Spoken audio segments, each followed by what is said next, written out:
So thank you again for inviting me to give this presentation, also online. So I want to today present some results which were produced by my colleagues Krishna Das, Muhammad Fadli and Vanessa Meyer. They did their master theses or still doing their master theses and bachelor thesis, and also Elena helped a lot. Everything was done in the framework of this Hot Vegas project, which will be a topic also in Elena's presentation. Okay, so why are we interested in phosphorus? There's an ordinance in Germany that phosphorus has to be recovered from sewage sludge from the beginning of 2029. And therefore, they are looking for processes to recover phosphorus. Main background is that we want to become independent of such countries like Morocco, where most of the phosphorus is coming from. So people develop processes, mainly solution processes, but also some carbothermal reduction processes. So the well-known process, the Müller process, which was developed many years ago, was to prepare produce phosphorus from phosphorus ores. So you have an electric arc furnace where you have the following reaction here, that the calcium phosphate reacts with the carbon, and you have also some silica sand in it, that you form some calcium silicate, release the phosphorus as elemental phosphorus, and also produce some CO. And in according to the same principle, a few years ago, also the RecoPhos process was developed. I think there was a presentation some 4 or 5 years ago at the GTT meeting. So have a look there, where they have in principle the same chemical reactions inside the reactor, but the heat is coming from induction heating to heat the system up to 1300 degrees C or even higher. The problem is that in both processes you need a lot of electric power. So there was an idea, mainly from RWE, that one should do gasification. Interestingly, maybe I put this smaller, that nobody sees this. Okay, interestingly, you find such concepts in the official journal of our municipality. I don't know why. Maybe we have the Hambach mine in our municipality and RWE pays a lot of taxes, but interestingly, I found it there. So it's in German, but I translated some of those things. So you put in the sewage sludge together with another fuel, the coal or whatever. They still think about coal, gasify it in train flow gasifier, then filtrate the fly ash, and in the end you can condense somewhere the phosphorus species, maybe elemental phosphorus or phosphor oxides, and have in addition some synthesis gas. And then you have the circular economy, that you can use the phosphorus again as fertilizer, and it ends again with the sewage sludge that you can recover it, and you also can use the synthesis gas. So we are interested now in the release of the phosphorus species. We are interested in the reactions with the ashes. And we are really interested in the condensation of the species. So if this can also work in a gasification environment. So we had some fundamental investigations first, that we looked what is the release from different compounds which are contained in such sewage sludge. And we also had some investigations if you co-gasify sewage sludge with, first of all, carbon, so ash-free fuel, and also hard coal, lignite coal, and wood.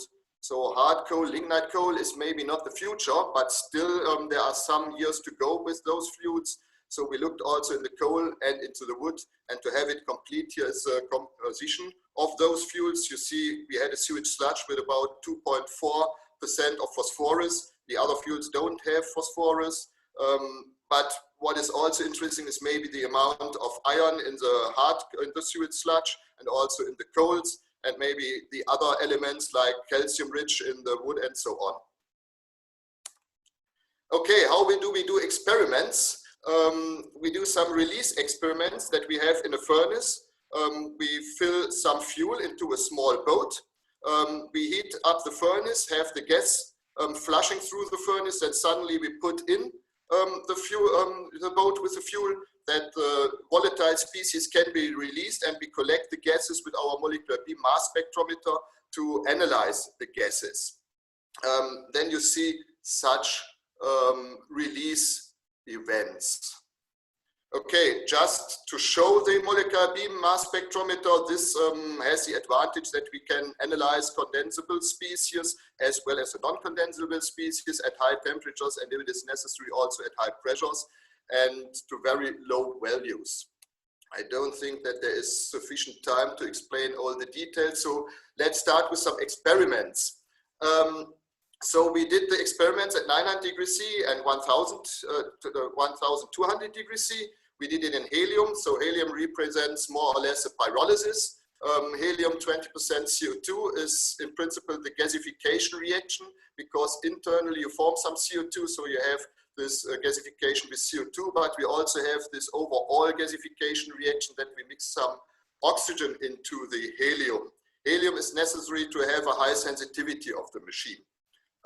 This is an example for the adenosine diphosphate with graphite, and you see that there are a lot of species released, different phosphorus species. I only want to highlight a few details. So these are some species what we see. So for comparison, to see when does the gasification reaction start, we also record the CO2, which is formed internally. We measure it on mass 46 because the sensitivity of the machine is too high. And then you see that most of the phosphorus species are released a little bit later than the start of the gasification reaction. But there seem to be two of them who also are released immediately. But if you look into more details, you will find out this was wrong. So this is CO2 and the hydrocarbon because of the release pattern and some other ideas about this. I think I cannot go into detail. But keep in mind, you see elemental phosphorus, monomers, dimers, and you also see different oxides which are released. If you then, for example, release it from sodium phosphate or also other phosphates, you see that you even see at the same conditions much more oxides than the metallic phosphorus or the elemental phosphorus. And you also see it shifts a little bit if you increase the oxygen vapor pressure. To sum all these experiments up, you see here that you have in blue the gasification, or let's say the pyrolysis, only helium, and the gasification reaction with CO2 and O2. And what you find out is that under pyrolysis reactions, where you have the lowest oxygen vapor pressure, you have the highest release. And also you see that you have mainly elemental phosphorus, and with increasing CO2, O2 pressure, the release decreases significantly and the relative amount of the oxidized phosphorus increases. And you see also some differences. So organically bound phosphorus is better released than, for example, phosphorus from phosphates of alkalis and alkaline earth, and the lowest release is by iron phosphate. I will come back to this later. You also can do those experiments then with mixtures with the sewage sludge, and in principle you see the same trend under pyrolysis conditions, low oxygen pressure. You have the highest release, and with increasing oxygen vapor pressure you have lower release. But I think you want to see some calculations because we are on the GTT user meeting. So I show you some fact calculations which are very busy, but I will go through it. So we looked on the influence of the speciation and also the O2 vapor pressure. We used the FactSage program, okay, and we used our GTOX database, which is developed together with GTT and us. Elena will talk about this later. So these are experiments or calculations at 1200 degrees C. And what you see is that depending on the compound that is reacting with the graphite, you have different reactions which are possible. So let's start, for example, with the calcium phosphate. So calcium phosphate in principle decomposes, forms a calcium oxide, CO, and then releases a phosphorus. So, sorry. So you see at the low oxygen vapor pressure, so see the release of the phosphorus. But then if the pressure is too high, calcium phosphate is stable because all the carbon is consumed by the oxygen, and then you have this low release of the phosphorus. In case of the sodium phosphate, you also release some sodium to the gas phase, so you see both the sodium and the phosphorus. You have some congruent vaporization, which is also still there at higher oxygen vapor pressures, because you have still congruent vaporization and then decomposition in the gas phase. If you look to the iron phosphate, then you see release of phosphorus at low oxygen vapor pressures, which is much lower than the others. Then you see an increase and then a decrease. And this is a problem. You can have both. At lower oxygen vapor pressures, you have the formation of iron phosphide. So phosphorus is still bound to the condensed phase. And at higher oxygen vapor pressures, you have the iron phosphate. So in both cases, somehow it's bound at these temperatures. So if you have iron in the system, the release is much lower than if you have no iron in the system. We also looked at the different temperatures, and then it's something that you can expect. If you have higher temperatures, then the oxygen vapor pressure at which still you have the high release is shifted to higher vapor pressures due to this decomposition. You can also calculate similar things for the other species. So, and then we had a look into release during gasification or pyrolysis of the mixtures of the sewage sludge with different fuels. So what we did is first we did this complex calculations that we had before, did it at different temperatures, and then summed up all the phosphorus in the gas phase. So all the elemental phosphorus and also the phosphor oxides. Then we have everything in oxidic phase, so in the slag phase or as certain phosphates, and what we called P in metal is mainly the iron phosphide, which can be the solution phase, which can be liquid, which can be the stoichiometric phase. And what you see is that with increasing temperature, as you can expect, there's more release, but you need at least 1500 degrees C that you have almost all the phosphorus in the gas phase. Below that temperature, you have much of the phosphorus as well in the oxide phase as in the iron phosphide. So it is not released. So you need really high temperatures. If we compare it, for example, with the wood, the picture looks very similar. So the iron comes mainly from the sewage sludge. So why should there be that significant change? If we change the ratio between the sewage sludge and the hard coal, sure, this ratios also change a little bit, but you have still the same trend. If you do now an artificial sewage sludge where you have no iron, so this depends what they do in the wastewater treatment, if they have a lot of iron in or if they don't have iron in.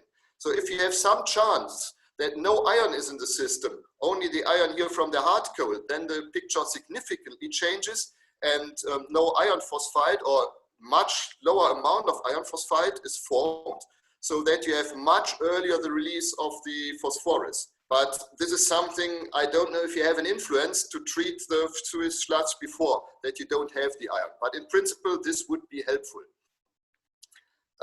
Then we go to gasification. Now we have here the oxygen addition per 100 gram of fuel. So about here at, depending on the fuel, on the oxygen in the fuel, at this region, you sometimes reach combustion conditions. So everything else is somehow gasification. So we did it at 1600 degrees C, because at 1600 degrees C, most of the phosphorus from iron phosphide is already released. And then you see, okay, at the very low oxygen vapor pressures, you have the release, but then most of the phosphorus is bound to the slag.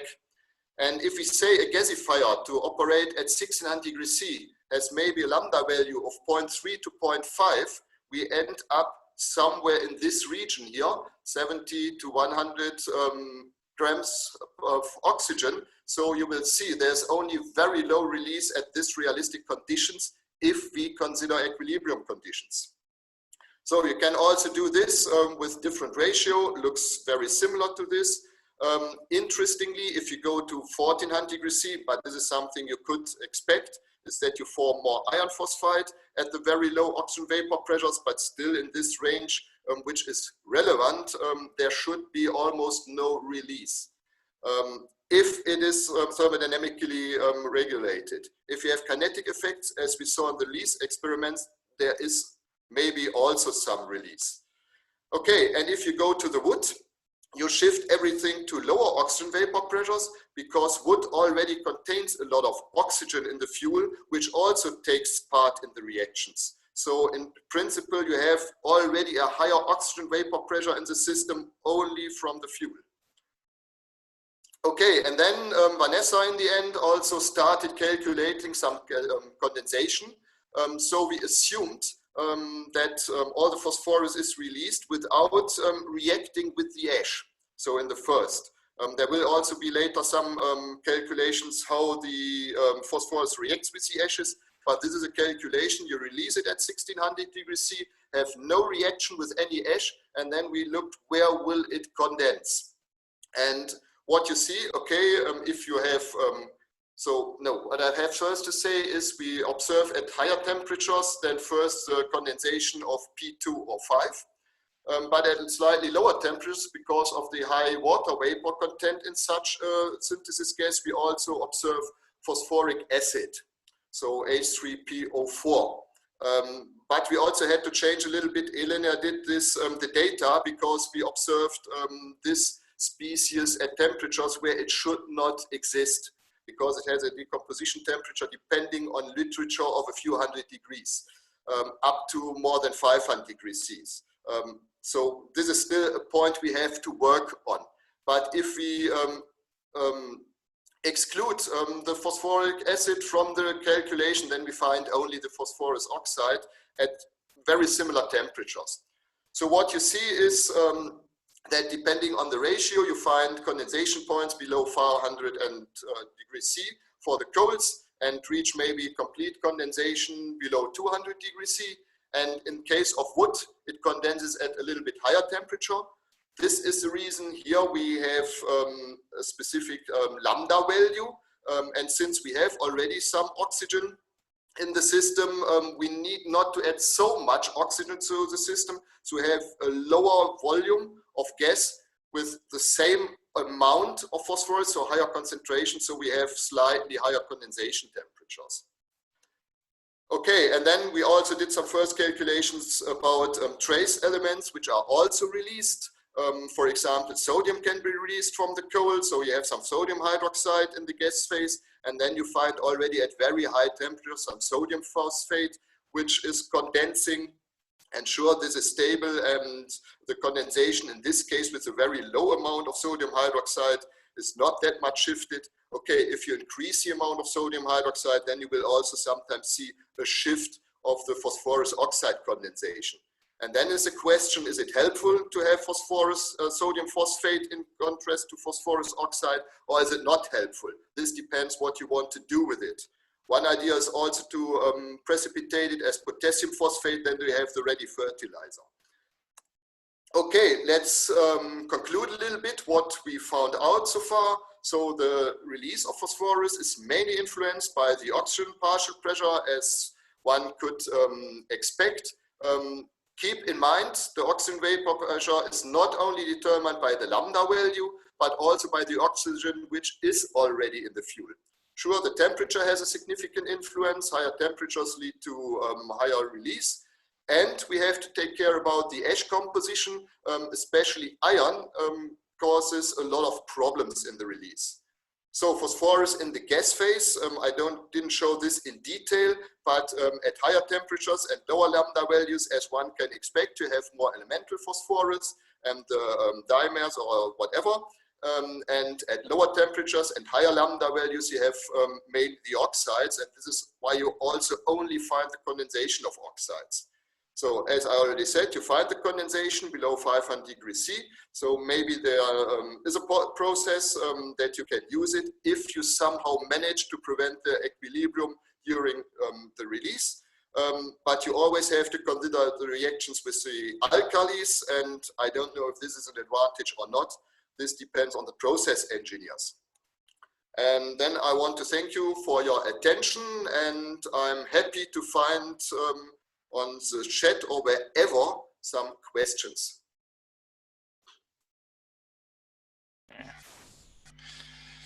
Michael, thank you very much. Always good to have your presentations at our user meeting from you and your team. Let me see, there's one question from Daniel Lindberg and from Sonia Enestam. I'm not sure if you can see this. I just read it out in case our participants can't. Daniel asks, have you observed in the experiments any formation of gaseous metal phosphates, such as NaPO3, which have been identified in studies by Lopatin et al.? Phosphates other in the gas phase? Or repeat? Yes. In the gas phase in the MBMS, in this experiments not, but we did in the past experiments with some straw types and so on, and I think we also found very weak signals of alkali phosphates in the gas phase.